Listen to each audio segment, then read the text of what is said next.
नमस्कार मित्रों, मैं हूं डॉक्टर हरिनिवास। चैनल का नाम है संस्कृत साहित्य एवं संस्कृति। महाभारत की श्रेष्ठ कथाएं चल रही हैं।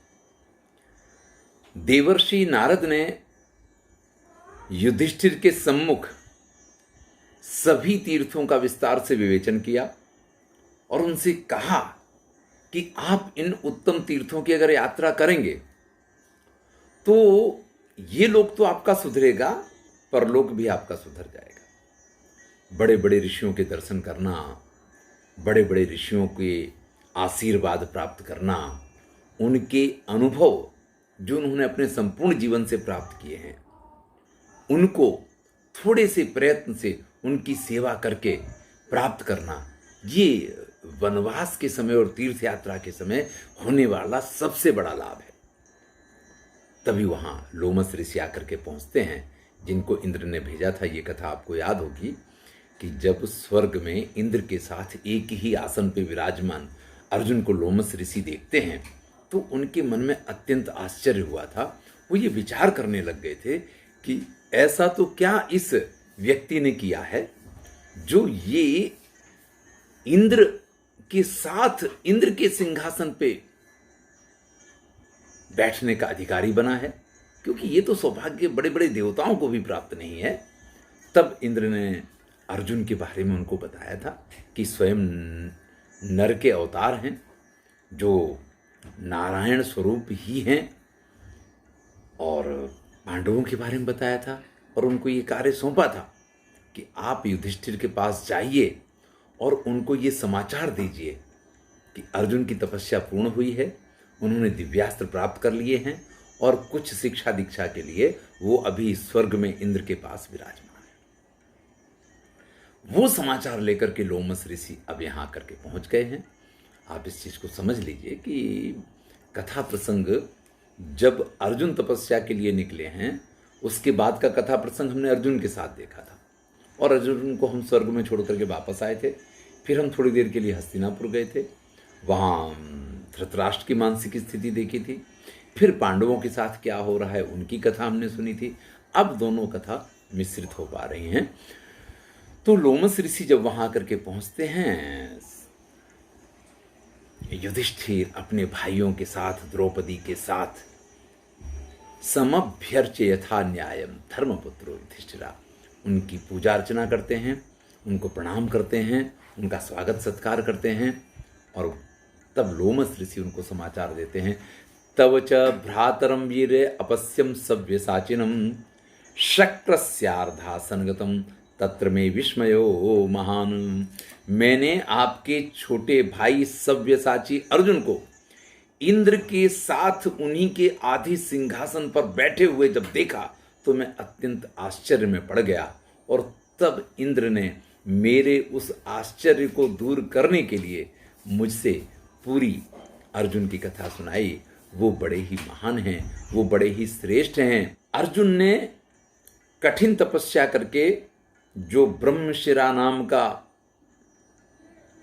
शिव ने अमृत से जन्मा हुआ अस्त्र प्राप्त किया था, जिसको पाशुपतास्त्र कहा जाता है, वो प्राप्त किया है। और सिर्फ प्राप्त नहीं किया है, तत् समंत्रम ससंहारम सब प्रायश्चित मंगलम वज्रमस्त्राणि चान्यानि दंडादीनि युधिष्ठिर। उन्होंने वो तो दिव्यास्त्र प्राप्त किया, इसके साथ और बहुत सारे दिव्यास्त्र जो हैं, समंत्रम मंत्रों के साथ, ससंहारम उनके उपसंहार के साथ, और अगर कोई बात हो जाए तो उनके प्रायश्चित और उनके मंगल, उन सभी नियम कायदे कानून के साथ उन्होंने सीखे हैं। मैं जानता हूं कि अब आपके लिए विजय कठिन नहीं है। यह बात सही है कि सामने के पक्ष में द्रोणाचार्य, पितामह भीष्म और कर्ण जैसे महान योद्धा हैं। यहां कर्ण का वर्णन करते हुए लोमस ऋषि कहते हैं, अहम च कर्णम जानामि, मैं कर्ण को भी जानता हूं। यथावत भरतर्षभ, वो जैसा है, सत्यसंधम महोत्साहम महावीर्यम महाबलम, वो सत्यवादी है, महान उत्साही है, महावीर्य है और महान बलशाली है। ये सारे गुण उसमें हैं। लेकिन अगर अर्जुन की बात की जाए तो इनमें से उसके जैसा कोई भी नहीं है।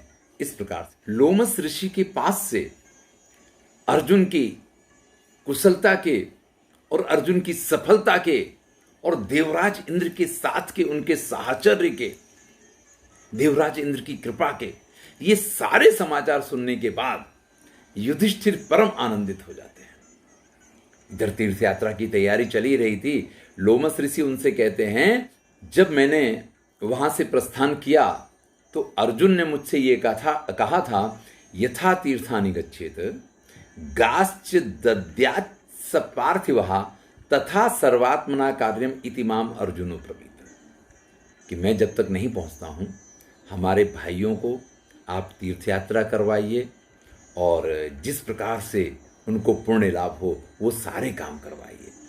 दधीच इव देवेंद्रम यथा चापि अंगिरा रविम तथा रक्षस्व कौन्तेयान राक्षसीभ्यो दुजेतमः। देखिए, इस तीर्थ यात्रा में बड़े भय रहा करते थे, बड़े बड़े विशाल राक्षस और ये सभी लोग परेशान करने के लिए उन सब जगह पे हुआ करते थे। हमने देखा था कि जब काम्य वन में इन्होंने प्रवेश किया है तो वहाँ पे किरमीर नाम का राक्षस था। ऐसे सभी वन प्रदेशों में राक्षस लोग अपना कब्जा करके बैठे होते थे। तो बड़े प्रभावशाली ऋषि हों तो ही उनके साथ ही इस प्रकार की यात्राएं संभव थीं।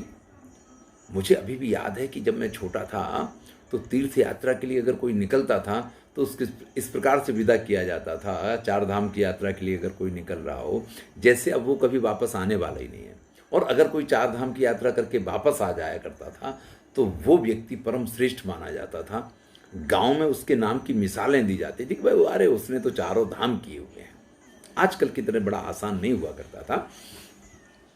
तो जिस प्रकार से दधीच इव देवेंद्रम अंगिरा रविम, आप इसी प्रकार से हमारे कुंती पुत्रों की, हमारे भाइयों की रक्षा कीजिएगा। अर्जुन ने ये मुझसे कहा था तो मैं वैसे तो 2 बार सभी तीर्थों का विचरण कर चुका हूं।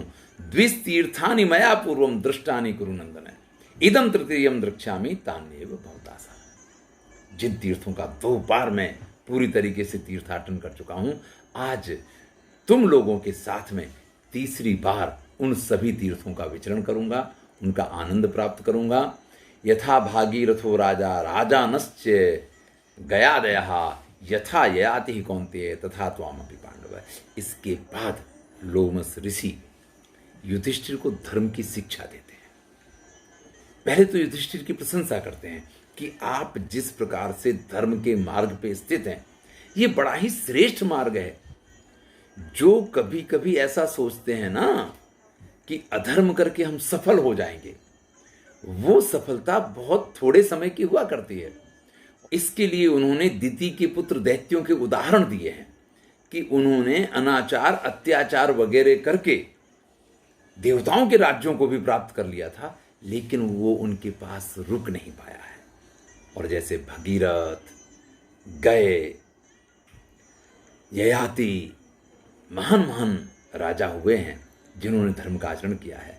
आप भी अगर उसी प्रकार से जिस मार्ग पे चल रहे हैं चलते रहेंगे तो अवश्य ही इस संसार में आप विशिष्ट बनेंगे, श्रेष्ठ बनेंगे, महान बनेंगे।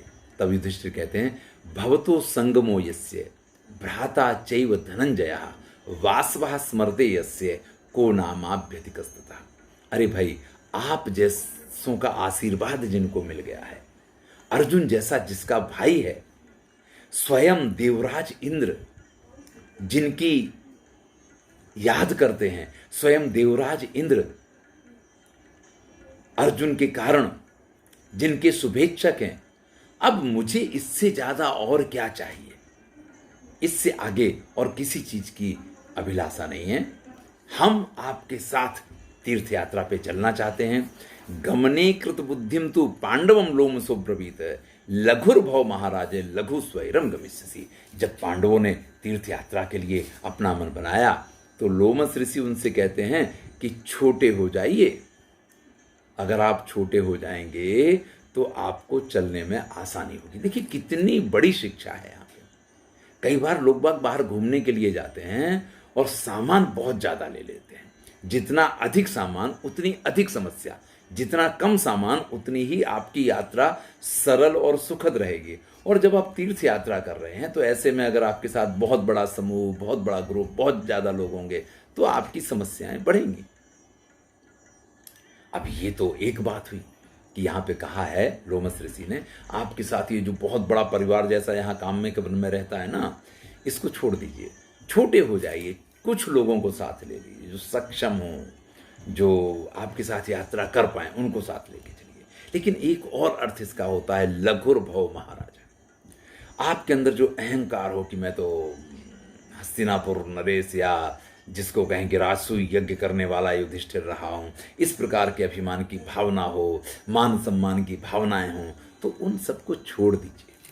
लघु यानी छोटे हो जाइए। जब आप छोटे बन जाते हैं तो कहीं भी चलना आपके लिए बड़ा आसान हो जाता है। देखो, लंका जैसी नगरी में हनुमान को प्रवेश करना था ना, तो उन्होंने छोटा सा रूप धारण कर लिया था और फिर लंका में प्रवेश किया था। बाहर जब समुद्र के ऊपर से जा रहे थे तो उन्होंने विशालकाय रूप धारण किया था। तो जब आप बाहर विचरण करते हैं, जब आप संसार में विचरण करते हैं, तो आपका स्वरूप कैसा भी हो, लेकिन जब आप किसी एक निश्चित स्थान पे किसी श्रेष्ठ पद को प्राप्त करना चाहते हैं, किसी ऐसी जगह पे जाना चाहते हैं, उस समय अगर आप विनम्र हो जाएं, अगर अपने अभिमान को छोड़ दें, अगर अपनी जो अत्यंत महत्वाकांक्षी भावनाएं हों उनका परित्याग करते हैं, तो आपके लिए सब कुछ आसान हो जाएगा। ये भी इसका अर्थ होता है। जैसे ही लोमस ऋषि ने आज्ञा दी है, युधिष्ठिर तुरंत ही अपने जितने साथी थे जो वहां पे रहा करते थे उनसे कहते हैं, भिक्षा भुजो निवर्तनताम ब्राह्मणा यतयश्चे क्षुत्रणध्व श्रमायास शीतार्ति मसहिष्णव। भाई, जो भिक्षा मांग करके भोजन करने वाले हैं, जो ब्राह्मण हैं, जो यति हैं, जो भूख प्यास को सहन नहीं कर सकते हैं, जो सर्दी गर्मी को सहन नहीं कर सकते हैं, ऐसे सभी लोग यहाँ से वापस चले जाएं। मतलब वो हमारे साथ नहीं चल सकते हैं।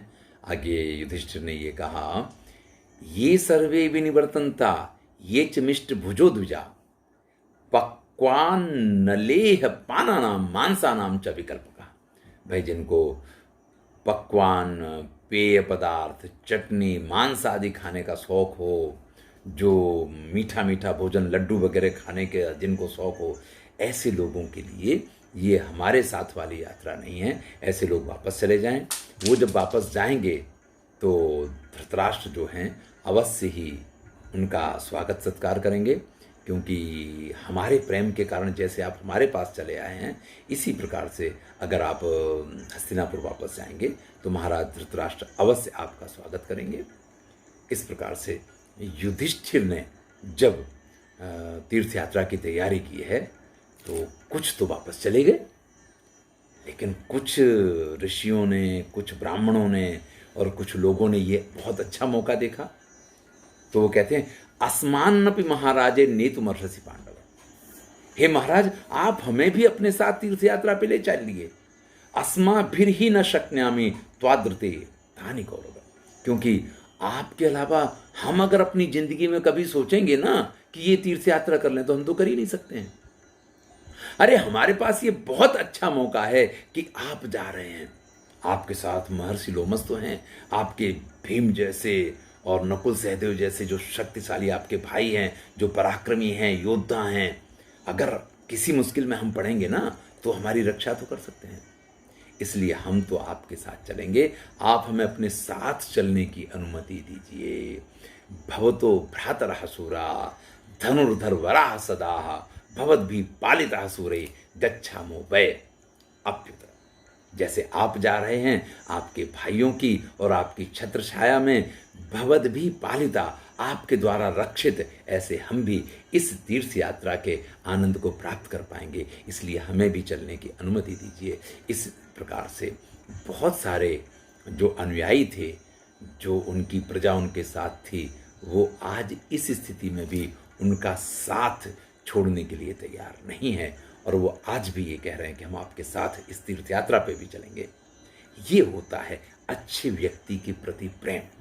कि वो अगर कठिन से कठिन परिस्थिति में भी जाना चाह रहा है तो लोग उसका साथ देने को तैयार होते हैं। आप खुद को श्रेष्ठ बनाइए, आप खुद को उत्तम बनाइए, सब चीज़ें अपने आप आपके पास आ जाएंगी। हमारी विडंबना क्या है कि हम चीज़ों को ढूंढते हैं, हम चीज़ों के पीछे दौड़ते हैं, हम खुद को नहीं देखते हैं, हम खुद को श्रेष्ठ बनाने की कोशिश नहीं करते हैं। जीवन में खुद को श्रेष्ठ बनाइए, किसी चीज़ के पीछे मत दौड़िए, सारी चीज़ें अपने आप आपके पास आ जाएंगी। अच्छा बोलिए, सच्चा बोलिए, मीठा बोलिए, लोगों के साथ प्यार करिए, लोगों के साथ अच्छा व्यवहार कीजिए। एक ही बात है, आप अच्छे ढंग से उसको प्रस्तुत करें। चलिए एक छोटा सा उदाहरण आपको देता हूं। एक दीवार पे मैंने पढ़ा कि स्वच्छता का ख्याल रखें, यहां स्वच्छता बनाए रखें, और एक दीवार पे लिखा था यहां गंदगी ना करें। अब बात एक ही है, यहां स्वच्छता बनाए रखें और यहां गंदगी ना करें, दोनों का एक ही अर्थ है। लेकिन मुझे वो दीवार ज्यादा अच्छी लगी, या उस व्यक्ति के लिखने का तरीका या सोचने का तरीका मुझे ज्यादा अच्छा लगा, जिसने ये लिखा था कि यहां स्वच्छता बनाए रखें, और जिसने लिखा था कि यहां गंदगी ना करें, और वास्तव में वहां फिर भी गंदगी थी। तो जब गंदगी शब्द ही आ गया तो कुछ ना कुछ तो गंदगी रहने वाली है। इस प्रकार से हम अपनी सोच में, अपनी भाषा में थोड़े से परिवर्तन लाएंगे तो सफलताएं हमारे आगे पीछे घूमेंगी। धन्यवाद। मैं हूं डॉक्टर हरिनिवास और चैनल का नाम है संस्कृत साहित्य एवं संस्कृति। महाभारत की श्रेष्ठ कथाओं का आनंद लीजिए, मित्रों के साथ शेयर कीजिए। पुनः धन्यवाद।